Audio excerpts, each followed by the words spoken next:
Très heureuse de vous retrouver ce mercredi. Madame, monsieur, bonjour. Place à l'actualité du monde tel qu'il se porte et tel qu'il nous porte. La commission parlementaire du renseignement et de la sécurité ont estimé hier mardi que le gouvernement britannique doit enquêter sur des interférences russes dans la campagne du référendum sur le Brexit en 2016 en présentant un rapport sur l'influence russe sur la politique au Royaume-Uni. Ce rapport de 55 pages conclut que l'influence russe au Royaume-Uni est la nouvelle normalité et que cette situation a été sérieusement sous-estimée dans le référendum.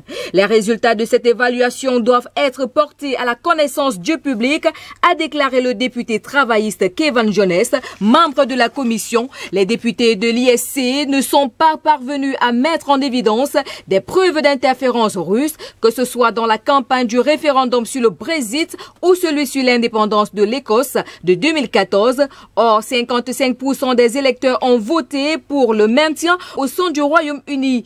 La commission souligne que ces gouvernements successifs ont accueilli à bras ouverts les oligarques russes, leur permettant ainsi de prendre pied au Royaume-Uni.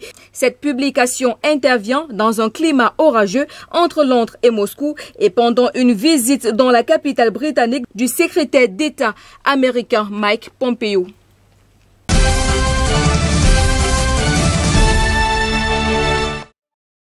Restons en Russie où les vols privés au départ des aéroports de Moscou ont plus que doublé entre avril et mi-juin. Les destinations internationales comptent pour près de la moitié des escapades. D'après le directeur général de Citycorp, il y a eu quelques changements dans le profil des clients. Auparavant, c'était des hommes d'affaires assez aisés et des propriétés des grandes entreprises et de certaines entreprises du secteur agricole. Maintenant, les clients sont des cadres supérieurs. Dans une agence de location de jets privés à Moscou, les demandes se multiplient. Pour les jets pouvant accueillir jusqu'à 13 personnes, le prix du billet d'avion varie en fonction de la destination. Pour braver la fermeture des frontières, une double nationalité ou un permis de résidence à l'étranger est nécessaire ou à défaut un document justifiant d'un impératif professionnel ou de santé.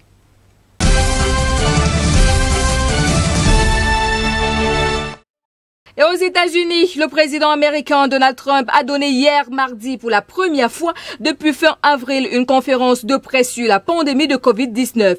Il a prévenu ses compatriotes que la situation allait empirer avant de s'améliorer et a renouvelé son appel à porter un masque quand la distanciation physique étant possible. Donald Trump, qui a de la peine dans les sondages face à Joe Biden, à quelques mois seulement de la présidentielle, critiqué pour sa gestion de la crise sanitaire. Le locataire de la Maison-Blanche a tenté de reprendre la main en reconnaissant la gravité de la crise sanitaire. Ce revirement intervient dans un contexte particulièrement préoccupant partout aux États-Unis. Le nombre de cas explose depuis le confinement et à certains endroits, le taux d'hospitalisation approche les capacités maximales des hôpitaux. La Californie sera bientôt l'État le plus touché du pays devant New York avec plus de 400 000 cas détectés. Pour essayer de limiter la transmission, les autorités facilitent l'accès aux tests pour les habitants. Au Texas, même scénario, de longues files de voitures se forment devant les centres de tests alors que le Covid-19 gagne du terrain. Les États-Unis enregistrent le plus de contamination au monde et c'est aussi le pays le plus endeuillé par le coronavirus avec plus de 140 000 morts.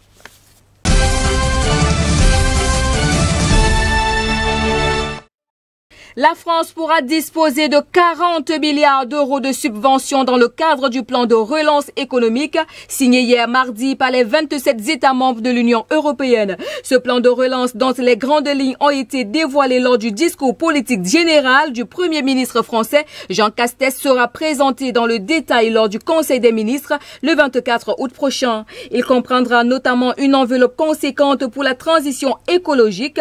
Bruno Le Maire, ministre de l'économie, a exprimé sa volonté d'y consacrer 30% du plan de relance, soit 30 milliards d'euros, indiquant travailler sur le sujet avec la ministre de l'écologie Barbara Pompili. Notons qu'une vingtaine de milliards d'euros seront également consacrés à l'emploi avec un soutien aux jeunes et à la requalification des personnes privées de travail du fait de la crise et 20 autres milliards seront dédiés à l'aide aux ménages modestes. Bruno Le Maire a notamment cité l'augmentation de l'allocation de rentrée scolaire qui représente une dépense d'un demi-milliard d'euros. Il a également mis le point sur les fonds européens qui permettront également de financer des investissements dans l'hydrogène, la rénovation énergétique des bâtiments et l'hôpital.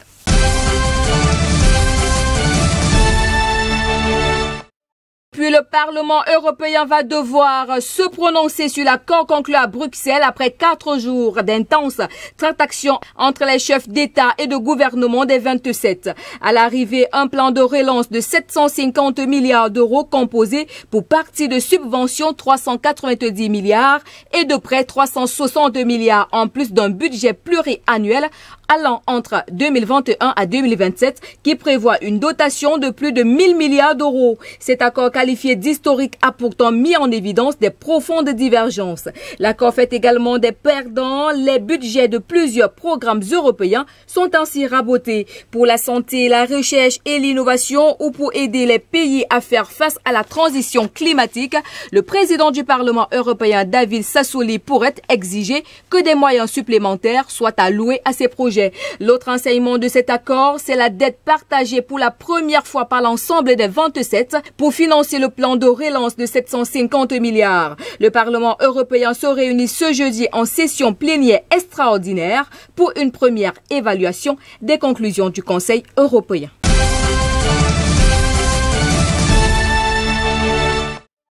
Et pour clôturer cette édition, à Jérusalem, plusieurs milliers d'Israéliens ont de nouveau protesté contre Benjamin Netanyahou. Ils ont marché de la résidence officielle du Premier ministre jusqu'à la Knesset, le Parlement israélien, en tapant sur des pots tout en demandant sa démission. Cette marche dans les rues de Jérusalem était la dernière de plusieurs manifestations de masse qui ont eu lieu ces dernières semaines. Le mécontentement de la population à l'égard du Premier ministre allant croissant, Netanyahou conserve pourtant une base solide, mais il a polarisé l'opinion après être en fonction pendant son procès pour corruption et avoir mal géré la crise économique dans le pays qui s'aggrave. Cette marche dans les rues de Jérusalem était la dernière de plusieurs manifestations de masse qui ont eu lieu ces dernières semaines. Le mécontentement de la population à l'égard du ministre allant croissant, Netanyahou conserve pourtant une base solide, mais il a polarisé l'opinion après être resté en fonction pendant son procès pour corruption et avoir mal géré la crise qui s'aggrave dans le pays. Il est en effet jugé pour une série d'affaires dans lesquelles il aurait reçu de somptueux cadeaux d'amis milliardaires et échangé des faveurs avec des magnats des médias pour bénéficier d'une couverture de presse plus favorable. Selon la loi israélienne, le Premier ministre n'est pas obligé de démissionner s'il est inculpé, mais si seulement il est reconnu coupable d'un délit après avoir épuisé toute procédure d'appel, ce qui pourrait prendre des années. Le Premier ministre israélien fait également l'objet des critiques croissantes pour sa gestion de l'épidémie de Covid-19. Le taux de chômage notamment est passé de 3,9% avant la crise sanitaire à 20% aujourd'hui. Ainsi va la vie, ainsi va le monde de ce jour. Madame, Monsieur, merci de votre aimable attention sur les antennes de JBS Télévision. Nos programmes se poursuivent. On se retrouve demain lorsqu'il sera 15h. Au revoir.